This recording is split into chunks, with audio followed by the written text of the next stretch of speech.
মুহাম্মদ সাল্লাল্লাহু আলাইহি ওয়াসাল্লাম বলছে দাড়ি রাখো, এরা কাটে। বলছে টাকনুর উপরে প্যান্ট বড়, এরা নিচে পরে। এখন নায়কেরা দাড়ি রাখে, এরা দাড়ি রাখে। আল্লাহ তাআলা বলছে হালাল খাও, এরা সবসময় হারামের প্রতি ঝুঁকে থাকে। ইসলাম যত কিছু আদেশ করছে, মুসলমানদের বর্তমানে কাজ হয়ে গেছে সবকিছুর বিরুদ্ধাচরণ করা। ওয়াল্লাহি যদি শুকর খাওয়া হালাল হতো, কেউ শুকর খেত না, গরু খেত সবাই। যদি মদ খাওয়া হালাল হতো, এই মুসলমানরা মদের প্রতি এত আকৃষ্ট থাকতো না, সবাই পানের প্রতি থাকতো আকৃষ্ট।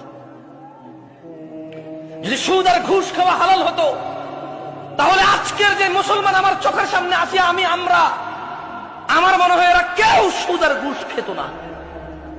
ওয়াল্লাহি যদি নামাজ পড়লে পাপ হতো, তো ফজরে তুমি মসজিদে জায়গা দিতে পারতা না।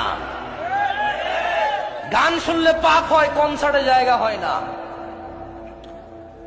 গান শুনলে পাপ হয়, কনসার্টে জায়গা হয় না।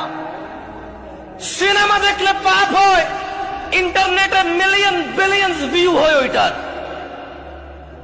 বাবা মায়ের সাথে বেয়াদবি করলে পাপ হয়, কোন সন্তান তার বাপ মায়ের কথা শোনে না। একটা সামান্য মেম্বার, ইউনিয়ন মেম্বার, ও বেটা এখন 2 লাখ টাকা খরচ করলে হওয়া যায়। কি আগের যুগ আছে সম্মান হতো? আমি রাজনীতি বক্তব্য দিচ্ছি না, ফ্যাক্ট বলতেছি, নিজের উপরে নিয়েন না কেউ। আমি রাজনীতি বুঝি কম, তাই বলি না। আমার শত্রু বানায় শুধু শুধু নিজের শত্রু বাড়ায়েন না। আমি নিরীহ মানুষ।